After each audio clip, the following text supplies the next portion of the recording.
할렐루야, 하나님께서 허락해 주신 복된 하루가 시작되었습니다. 오늘도 하나님의 은혜를 사모하고 말씀을 사모하기 위하여 영상을 보고 계신 모든 분들에게 하나님 은혜가 함께 하시기를 바랍니다. 종종 10대 사춘기 자녀들과 엄마들 사이에서는 가정 안에서 언어 전쟁이 벌어지곤 합니다. 무언가를 하게 하려는 엄마와 하기 싫어하는 자녀, 또는 무언가를 하지 못하게 하려는 엄마와 고집스럽게 자기 생각대로 그것을 하려는 사춘기 자녀 사이에 심한 언어 전쟁이 벌어지곤 하는 것이죠.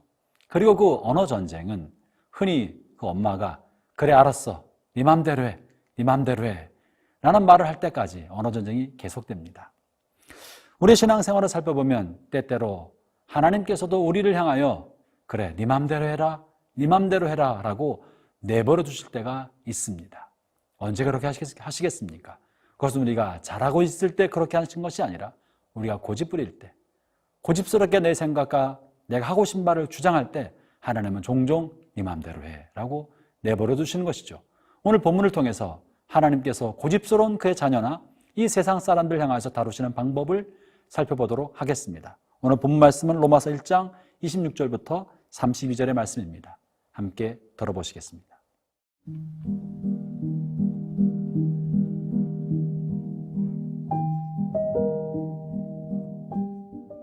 로마서 1장 26절에서 32절 말씀입니다. 이 때문에 하나님께서 그들을 부끄러운 욕심에 내버려 두셨으니 곧 그들의 여자들도 순리대로 쓸 것을 바꾸어 영리로 쓰며 그와 같이 남자들도 순리대로 여자 쓰기를 버리고 서로 향하여 음욕이 부릴 듯하매 남자가 남자와 더불어 부끄러운 일을 행하여 그들의 그릇됨에 상당한 보응을 그들 자신이 받았느니라.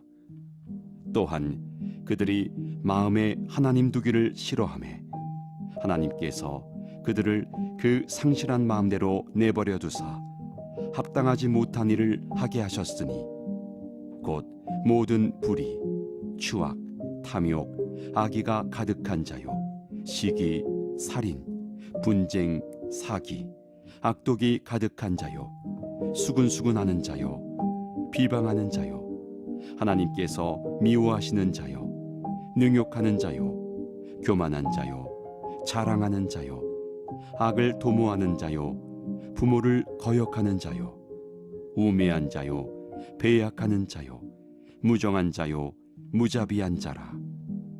그들이 이 같은 일을 행하는 자는 사형에 해당한다고 하나님께서 정하심을 알고도 자기들만 행할 뿐 아니라 또한 그런 일을 행하는 자들을 옳다 하느니라.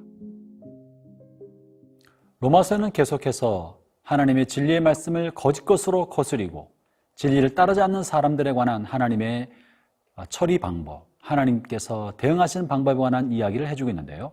오늘 특별히 본문에서는 3번이나 반복하는 하나님의 대응 방법이 소개되고 있습니다.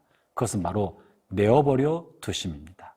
오늘 본문 24절이나 26절, 28절에서 3번씩이나 하나님의 내어버려 두심에 관해서 말하고 계십니다. 하나님께서 내어버려 두셨다 하는 것은 무슨 뜻입니까? 하나님께서 포기하셨다는 겁니다. 하나님이 방치하신다는 것입니다. 어쩌면 하나님이 그 사람을 더 이상 책임지지 않고 방기하신다는 것이죠. 흔히 어떤 사람들은 생각할 때 본인이 불의한 일과 악한 일과 나쁜 방법을 동원하여 쾌락을 줬거나 잘못된 이익을 위하여 인생을 살아갈 때 옳지 않은 삶을 살면서도 자신의 삶이 승승장구하고 성공가도를 달리고 있는 자신을 자랑스럽게 생각하고 말하는 사람들을 종종 보게 됩니다. 혹 어떤 성도들도 첫사랑의 감격에 빠져 지내다가 어느 순간 세상의 물결이 마음에 들어와서 육신의 정욕과 이생의 자랑이나 세상의 욕심을 따라 휘청거리는 자신의 삶을 볼 때, 그리고 그런 죄악의 삶을 살아도 아무런 심판의 흔적이 없는 것처럼 여겨질 때 괜찮다고 생각하고 하나님 혹시 안 계시는 건 아닌가 생각하면서 자기 쾌락과 자기 욕심에 따라 사는 삶이 종종 있습니다. 그런데 과연 하나님이 안 계셔서 그런 것일까요? 이 세상에 죄를 지며 살아가는 사람들, 욕심을 따라 자기 마음대로 살면서 나름대로 성공하는 삶을 살고 있는 사람들, 혹은 그리스도인들 중에도 하나님의 말씀의 진리를 좇지 않고 자기 뜻대로 살아가면서 승승장구하는 삶을 살아가는 사람들에 대하여 우리는 어떻게 이해해야 합니까? 오늘 본문에서 하나님께서는 그들을 자기 욕심대로 내어버려 주셨다라고 말하고 계신 것입니다. 여러 번 말씀하셔도 돌이키지 않는 그들을 하나님께서 버려두신 것입니다. 관여하지 않기 때문에 그러신 것입니다. 특별히 어제 본문과 이어진 오는 본문 속에서 이렇게 자기 욕심대로 살아가는 사람들에게 하나님께서 하시는 말씀은 그들은 하나님의 진리를 거짓 것으로 바꾸어서 그 거짓 것을 따라 부끄러운 욕심대로 살고 있다고 말해주고 있습니다. 특별히 어제 본문 25절에서는 진리를 거짓으로 바꿨다고 말하고 있는데 이 거짓으로 바꾼 것은 자기가 행하는 욕심과 이기심과 정욕을 정당화시키는 이론, 정당화시키는 합리화시키는 이데올로기를 말하고 있는 것입니다. 오늘 본문 26절에 이 생각의 뿌리를 욕심이라고 표현하고 있는데요. 이 때문에 하나님께서 그들을 부끄러운 욕심에 내어버려 두셨으니 곧 그들의 여자들도 순리대로 쓸 것을 바꾸어 영리로 쓰며.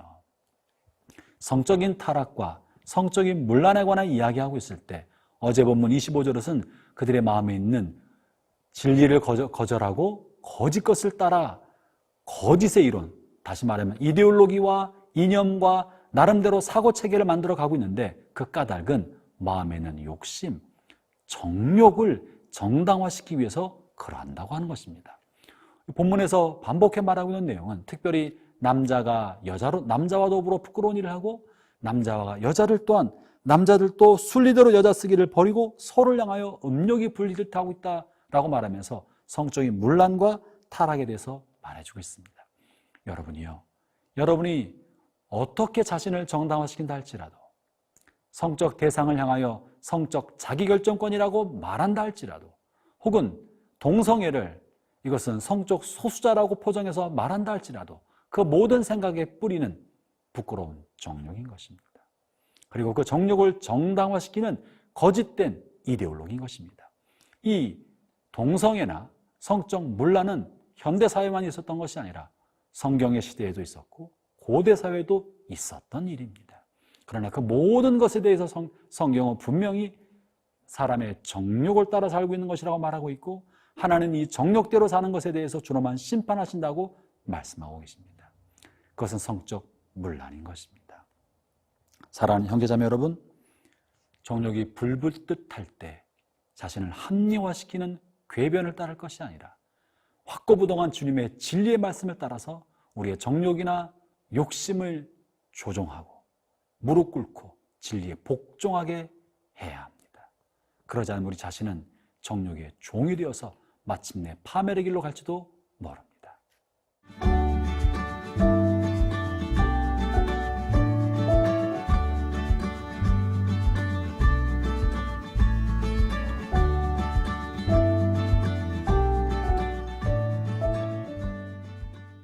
하나님을 거스리고 진리를 거스려 자기 마음과 자기 생각대로 살아가는 사람들은 대체로 자기가 똑똑하다고 생각합니다.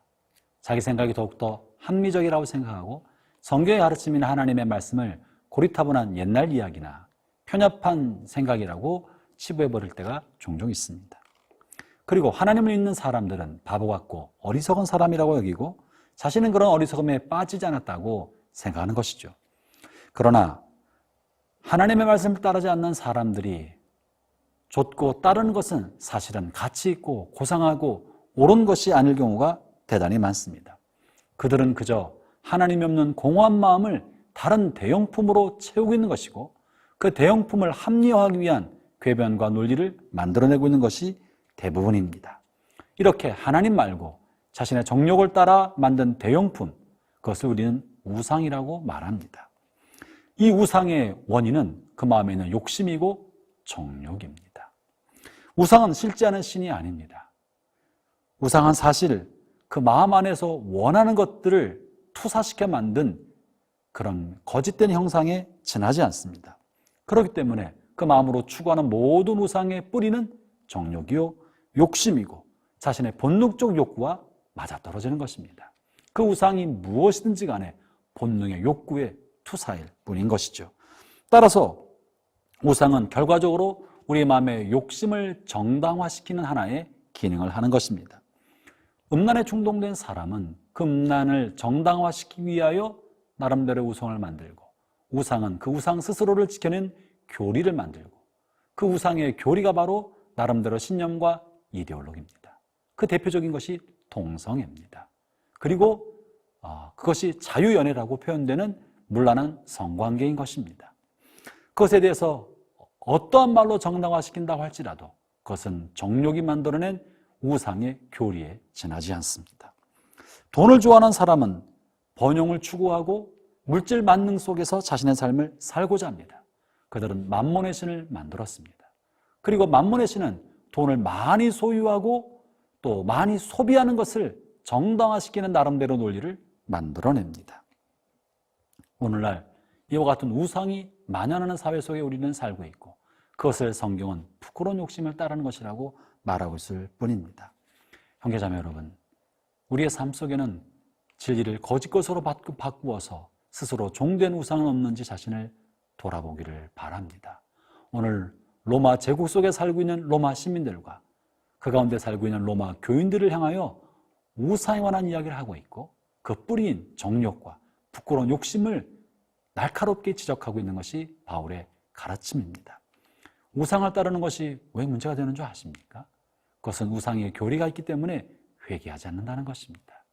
마음에 새겨놓은 우상을 따라 살아가는 사람들은 결코 회개가 없습니다. 그 속에 길들여져 있고 그것을 정당화시키는 나름대로의 이론이 있기 때문에 돌이키는 법이 없습니다. 그래서 우상 숭배하는 사람들에게는 미래가 없는 것입니다. 죄를 정당화시킨 사람에게는 가능성이 없는 것입니다. 오늘 본문에서 바울은 이 우상을 따르고 거짓 것을 진리 것으로 도취시킨 사람들이 그의 삶 속에서 파생되는 수많은 죄악들에 관해서 열거하고 있습니다. 이것은 다만 우상 숭배자가 만들어낸 수많은 죄악의 열매들 중에 하나일 뿐입니다. 그 중에 어떠한 것이든지 그 뿌리는 하나님이 아닌 마음의 공허함을 대체하는 하나님의 대용품인 우상으로부터 출발하였다는 것이죠. 사랑하는 형제자매 여러분, 우리의 삶의 주인은 그리스도이십니다. 우리는 하나님의 영광을 위해 지음받은 하나님의 사람들입니다. 부끄러운 정욕과 부끄러운 욕심을 따라 살 것이 아니라 창조주의 영광을 위하여 우리 자신을 거룩하게 드리는 그런 삶을 살아가는 복된 하루가 되기를 바랍니다.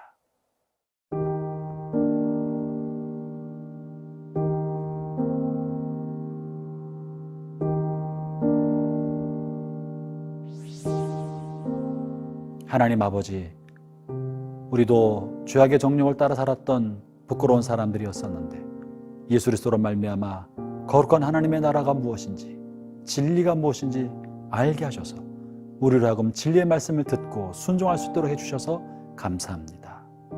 온갖 세상의 죄악이 우리 마음에 파도처럼 일어날 때 진리가 죄악의 파도를 잠재우게 하여 주시고 죄의 말씀이 우리의 삶을 이끌어가는 힘이 되게 하여 주옵소서. 예수님 이름으로 기도합니다. 아멘.